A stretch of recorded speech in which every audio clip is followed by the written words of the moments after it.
Okay, the next definition is door inset, and door inset is simply stated as the distance from the face of the door to the face of the jamb when you're standing on the pull side of the opening.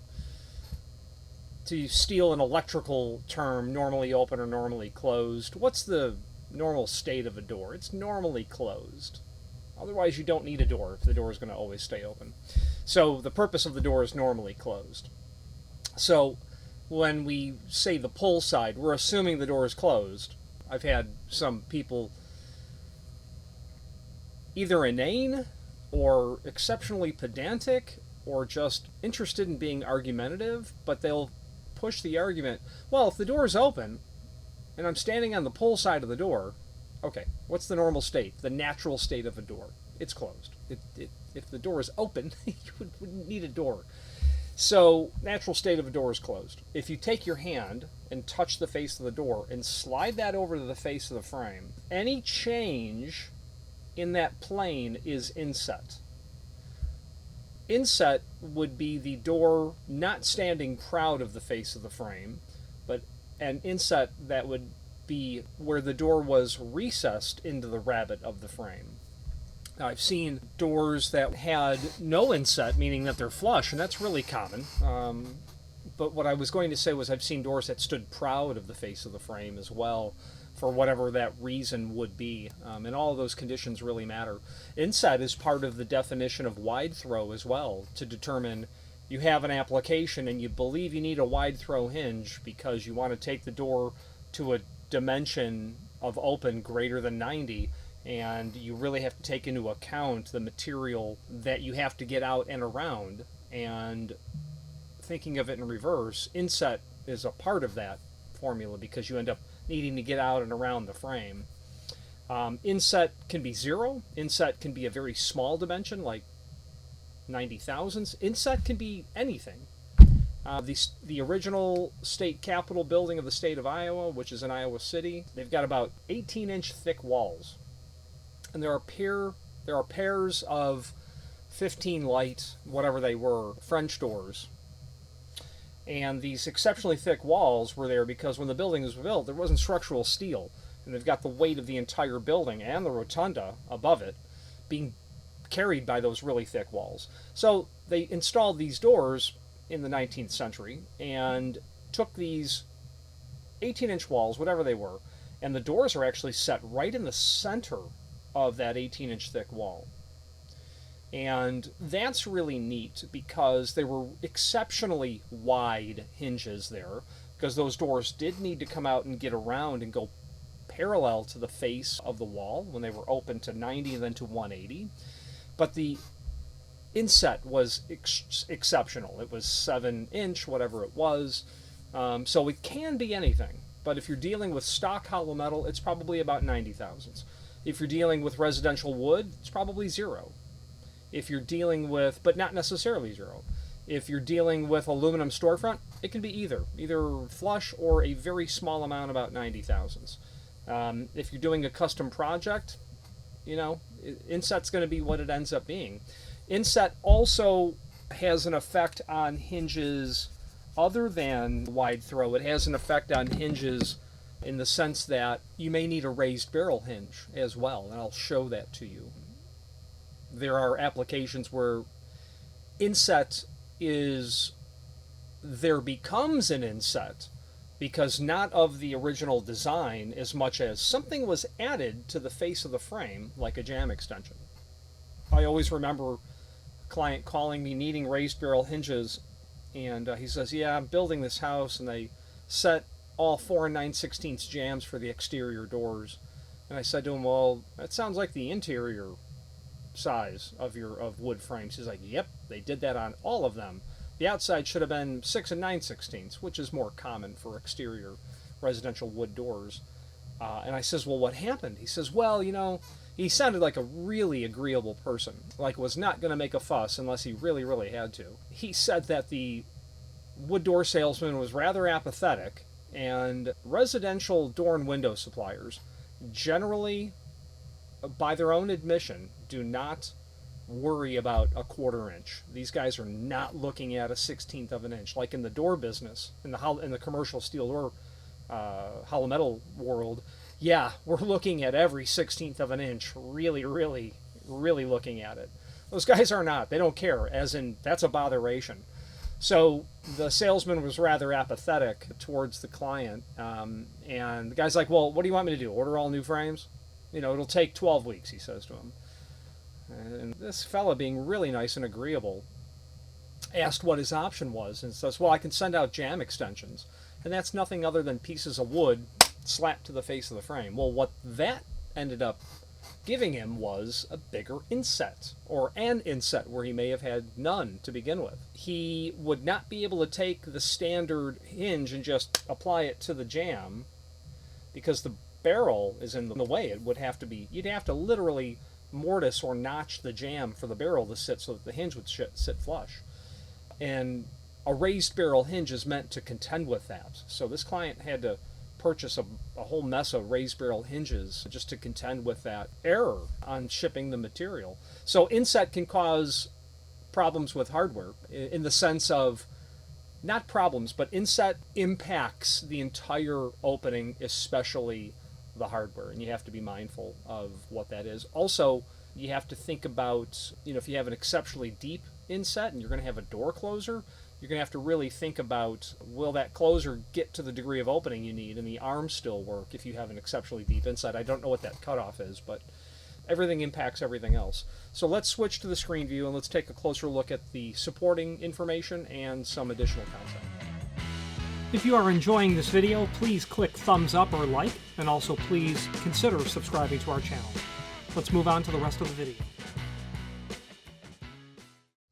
Door inset. The distance from the face of the door to the face of the frame on the pull side. There it is. That's door inset. Now, because this is clearly drawn, not flush, and if that dimension was 0, you can't conclude that there is an inset anything other than 0 unless a dimension is given. You don't know anything about any of this unless dimensions are given. So this drawing is quite accurate, though, because it has to be shown as slightly inset to tell you that when we're talking about inset, we're talking about the dimension from the face of the frame to the face of the door. It could be 0, it could be anything, literally anything. But in commercial hollow metal, it's generally about 90 thousandths. In wood, in commercial wood, there's probably an inset, etc., etc. Just because I'm thinking of it, what impacts really inset is the thickness of the door vis-a-vis the rabbet size, and what weather stripping you're going to use. What will be your hanging hardware. Inset is really important to think about in terms of making sure that you know what it is when you're ordering hardware, especially a hanging device, in the sense that, well, let's just dive in and take a look at what I mean by that. Let's talk about hanging devices. So I'm partial to ABH only because we were their second Chicago client they called on in the very early 90s when the company ABH was less than a year old. And the reason I'm partial to them is because they're a Chicago company, and we were a Chicago company for decades at one time. So let's take a look at the ABH catalog. The reason I'm looking at them is because they do continuous geared hinges, and that's important because when you're selecting a continuous geared hinge, you have to select one that's going to be the correct hinge for your application. And you can see I'm not in this catalog very often. These are pin and barrel. Let's see if we get to continuous geared. Aluminum continuous geared hinges, yeah. A5 will be just an overview. And let's go with a full concealed. Full concealed, right on. We know what that is.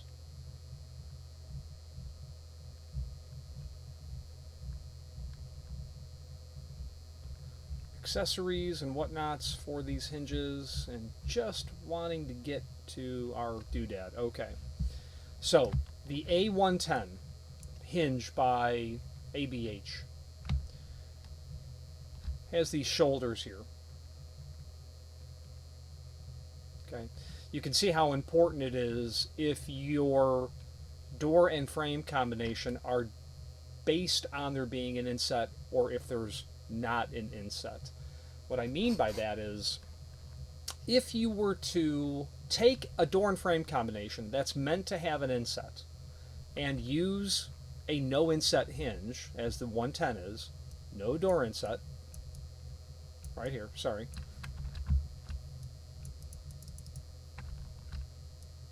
It's not highlighting for me, sorry. No door inset is the bottom line. If you were to do that and suck that door out tight to this shoulder, the center line of the preparation for the hardware in the edge of the door and where the hardware is prepped in the rabbet are going to be off by that inset dimension. So that's not ideal. So if you have an inset, such as shown here, you have a different hinge, which is the A111, 1/8 of an inch door inset. 1/8 of an inch. Okay, I'm saying about 90 thousandths. Yeah, you know. So what that probably means is in standard hollow metal, you'll have an 1/8 of an inch inset here, or in aluminum, and you'll have a 16th here. And the reason I know that is because your rabbet in hollow metal is 1 15/16 for 1 3/4 thick doors. 1/8 here, 16th here. That allows the mute to be installed in here, or a little bit of breathing room. So about 90 thousandths, yeah, about 90 thousandths. About 125 thousandths, yeah, sure. So continuous geared hinges are very much hardware that you have to select based on inset. I had also talked about raised barrel. Now, when I say I guess what I mean to say is the catalog that first comes to my mind when I think of raised barrel, in this case it is Hager.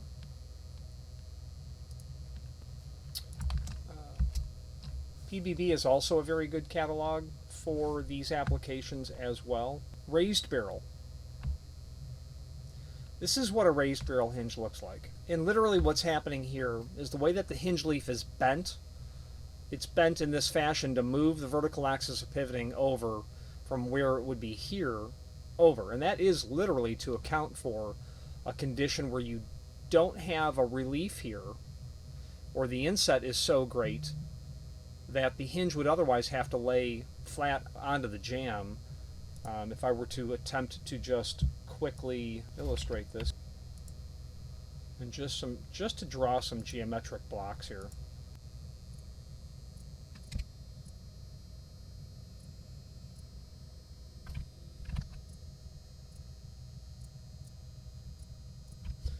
Okay, so this inset is, let's just say that it's 2 inch. If I took a standard hinge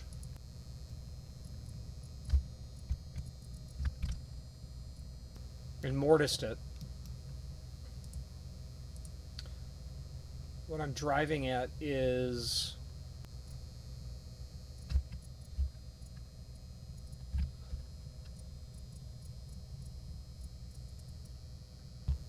that's going to be our problem. That's where the hinge rail needs to be. Now, if I take my hinge and I do something more like this to it,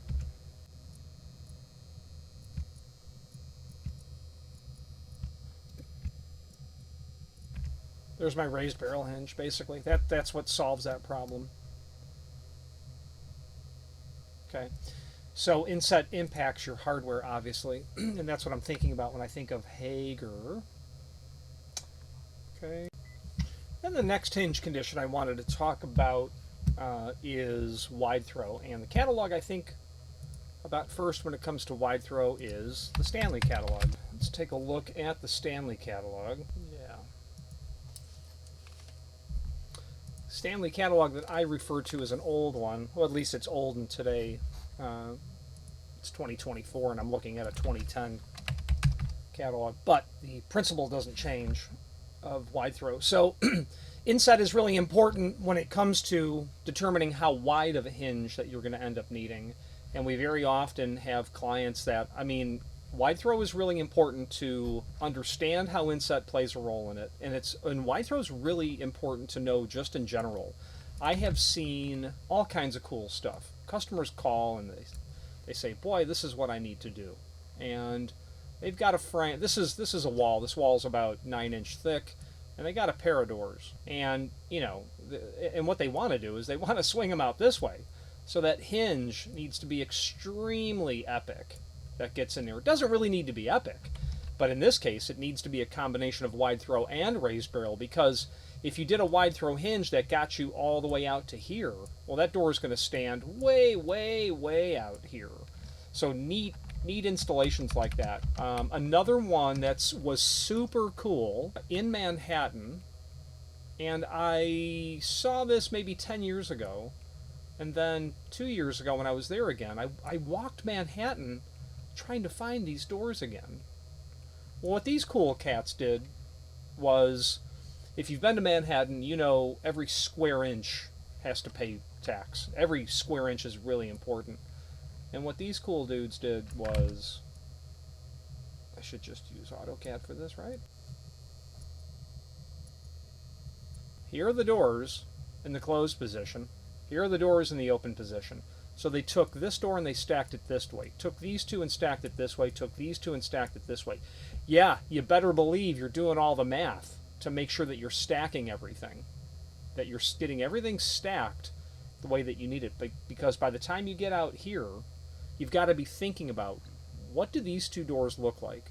You're going to want that pivoting to be as tight as possible on that. So while this came here, this came here, this came here, that sort of scenario would end up using quite standard hinges, and you'd want really tight ones. But the way they did it was, they did it in such a way where they had increasingly wider hinges at every step. And I went back to restudy the problem, because what they actually did was, they took this and did this here.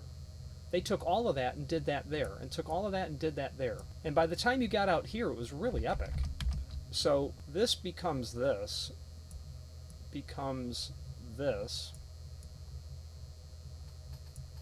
Oh yeah, I've got one too many drawn in here for this. Ignore this one. So this would have been a standard hinge. So we've got a hinge barrel here. But when you brought these out, the problem with this scenario is you needed a really wide hinge to get all of this tucked around, because imagine in your mind's eye that you're stacking them out. Now the reason they stacked them this way is because they couldn't swing anything in. It was that tight. Everything had to be folded out. So you've got to really be laying all that out. And I am the last person in the world to say that I'm proficient in AutoCAD. And when I use AutoCAD, I'll tell you what I use it for. Let's do something just to illustrate what I'm wanting to illustrate. I'm going to select some items, and I see that I got it all. So I believe I do. Let me group these. Now that I have these grouped, what I use AutoCAD for is to rotate. And actually, I should have just done this. So I've selected something I want to rotate. I'm now going to give it a vertical axis of pivoting. Just going to eyeball that right there. And this is what I use AutoCAD for. This really shows you what that's going to look like.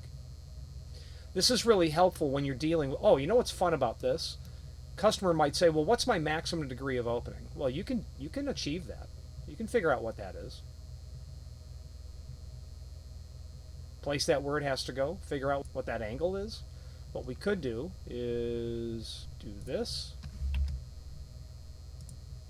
Here, measure angle. 22 degree. So 90 plus 22, 112 degree opening. Does that make sense? It does to me. 90 plus that 22. So that's a really really helpful thing in which to use AutoCAD for, to rotate objects. Now I don't rotate raised barrel hinges, but I would. Let's say I was doing a center hung door, and I want to find out where to place the vertical axis of pivoting. I've done that a number of times. So in this sort of odd scenario, and it comes up.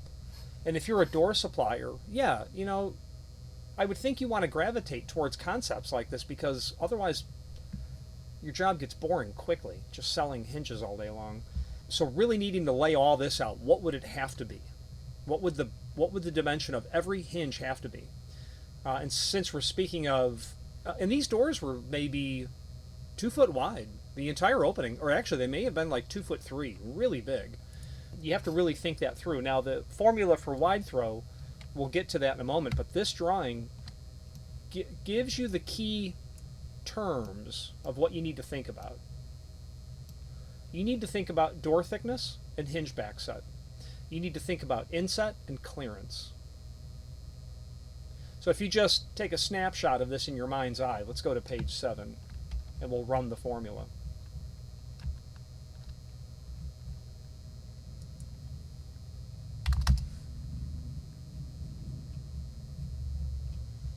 Here we are. Here's the formula. Door thickness minus backset times 2 plus clearance plus inset, if any, equals hinge width. If not standard width, use the next widest one. Okay, great. So inset. Let's take a stab at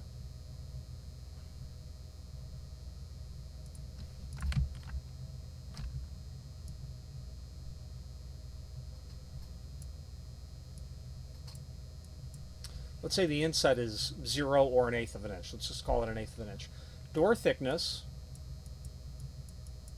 minus backset times 2 plus clearance plus inset equals width. So 1 3/4 minus backset. Backset is the amount of the hinge that's not been mortised away here. You can see it right there where I've shown it right there. Multiply that by 2. 1 3/4 minus 1/4 inch standard backset times 2 is 3 inch. Plus clearance. Let's say that your clearance in this case is 0 and your inset is 1/8 of an inch. So you need a 3 1/8 inch hinge wide. That's all you need for this. But if I were to take a 1 inch jamb extension and add that, now my inset becomes 1 1/8 inch. So 1 3/4 minus 1/4 times 2 is 3 plus 0 plus 1 1/8 inch. Now I'm at 4 1/8 inch. Okay, awesome. So you can see immediately how that gets impacted. Let's now say that there's chair rail out here. And, you know, obviously this is based on the door going to 180 degrees. That chair rail is 3/4 inch. So 1 3/4 minus 1/4 times 2 is 3 inch plus 3/4, 3 3/4 plus 1 1/8 inch. 4 7/8. Wow! Now that really impacts. So inset really is part of a bigger picture. So you got to run the formula. Customers call me all the time, and I run the formula with them. And this math is this is probably Egyptian math, but this is basic math. In terms of I don't try to remember the formula. Because I know where to find it, and that's all that's really most important. So that covers what I can think of in terms of inset, how it impacts your hanging device.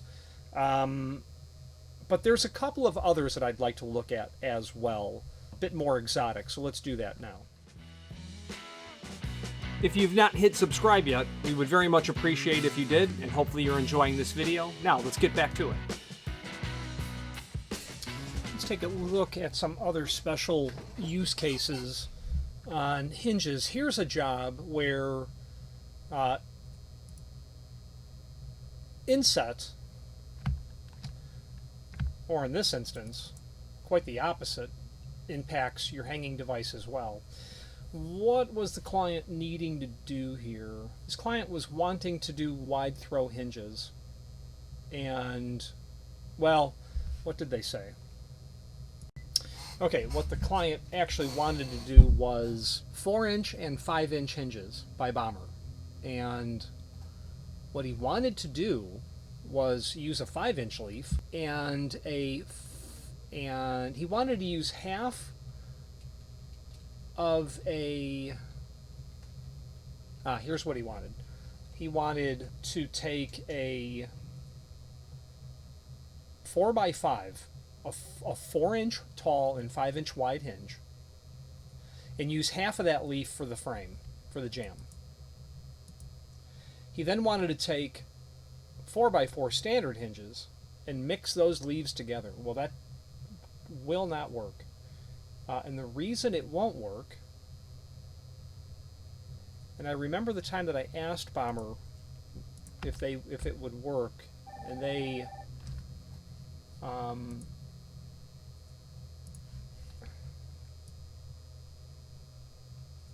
really let me know that it wouldn't work.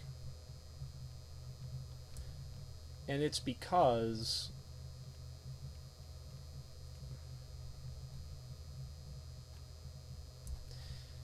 when they make a wide throw hinge and a standard hinge, they intentionally put the size of the knuckles different, so you can't make a hybrid. You can't Frankenstein that together. And I let the client know straight away. I says, it won't work. I know that it will not work because they intentionally do that. So that's what the client wanted to do. Use a 4x5 hinge and then a 4x4 hinge and force those leaves together. Because the knuckle arrangement is intentionally built differently, it wouldn't work. And obviously the reason he needed to do that is because he was dealing with a negative inset, I guess would be a way to put that. And so interesting how a negative inset, I maybe just coined that term, impacted the hinge as well. So what's interesting about this is because the way that they're building it, they don't need raised barrel. But they need to get that vertical axis of pivoting out here so that the door can actually swing to 90 degrees. A lot of it's going to encroach the space, but it is what it is. Maybe the doors are 38 inch, or the openings are.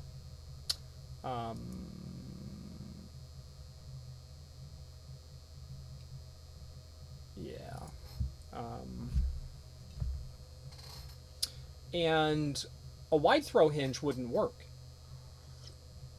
And why would it not work? Well, first of all, why wouldn't a 5x5 work? A 5x5 is not going to work because the hinges would breach out, the hinge screws would breach out here on the jamb leaf.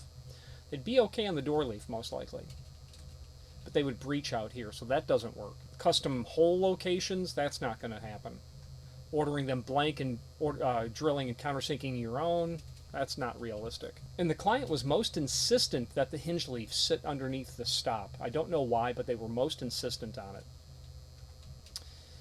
So what I came up with to solve this, and it did work, and we've done it multiple times now, not on very many openings, maybe just 6, but what we ended up doing is the hinge company that I thought of on this was Stanley, and what I ended up doing was, back to our faithful Stanley catalog,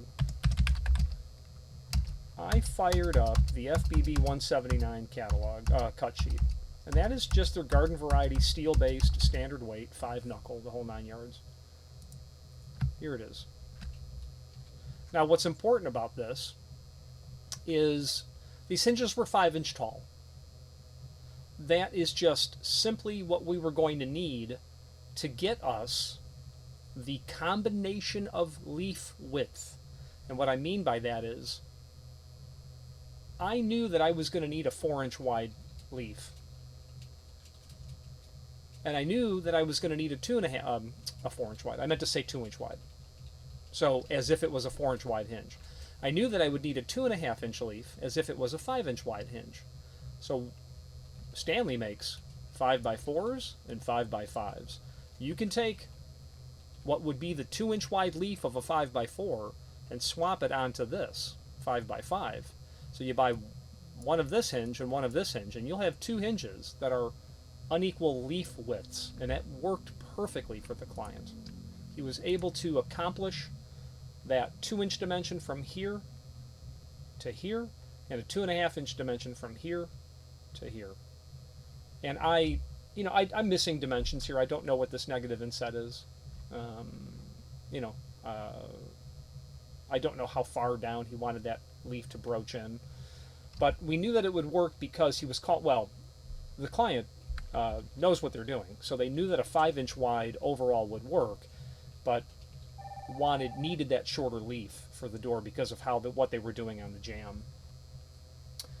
Okay, so negative inset. Now let's take a look at sauce. hinges, because inset is really important on sauce hinges as well. And I'll go to the manufacturer's page on our site, and we'll start with a document called clearance detail right there.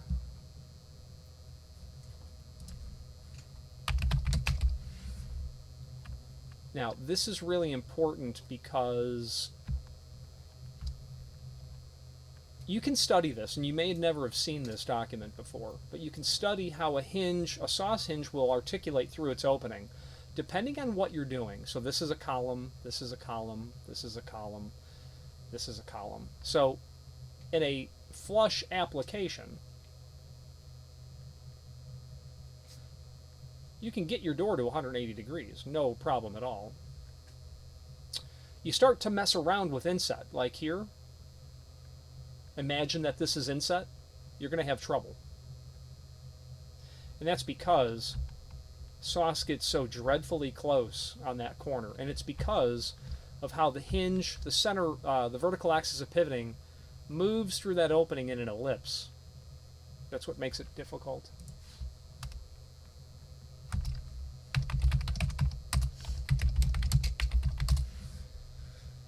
So sauce is really interesting when it comes to inset. This is really not inset, although it is. This is just this is no inset with something applied, but imagine as if it was inset, the thickness of that material. Now, how would you know that? What's important about sauce is what they call their E dimension. So let's pull up a typical 218 template, 218 hinge, and then go to the template. The E dimension is actually shown here. Hard to see here, but it's basically the hinge backside. The E dimension is the edge of the door to the hinge prep, or the face of the frame to the prep. For the 218, your E dimension cannot exceed 1/4 inch. So that means sauce are rather limited when you come to insets that are greater than nominal. And I'm pretty sure a sauce template is going to really be planning on you doing a flush 0 inset value. You can get away with a little bit, but you really can't get away with it too much. Now, in all fairness to concealed hinges, let's take a look at Tectus, because they are the other name.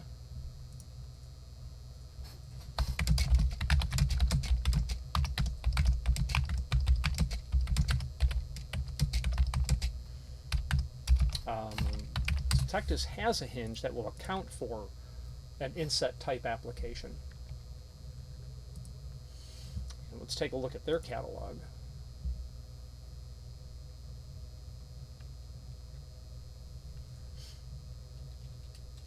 Go to their 2016 product catalog.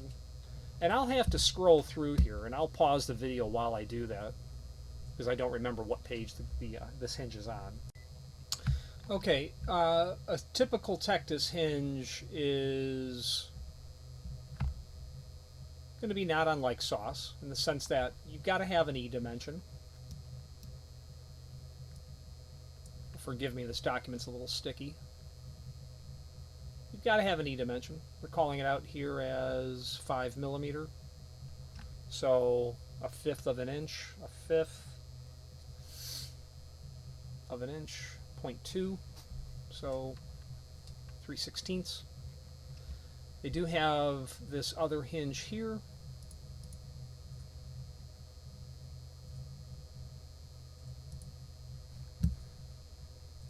Bear with me. Tectus has these recessed frame opening facing kind of situations and these hinges, and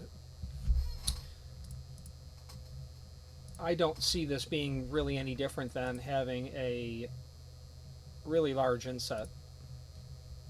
In this case, it's flush, but you could in your mind's eye imagine as if you didn't have so much material here and that it was thinner. They're showing 14 millimeter here. 14 millimeter is more than 1/2 of an inch, so maybe 9/16. So that's pretty substantial. And you can still do a concealed hinge. So I guess the moral of the story is there's a lot more to door inset than meets the eye. You can usually get by not knowing anything about it, but there are times when you really need to know all about it, and that does impact your hinges, obviously.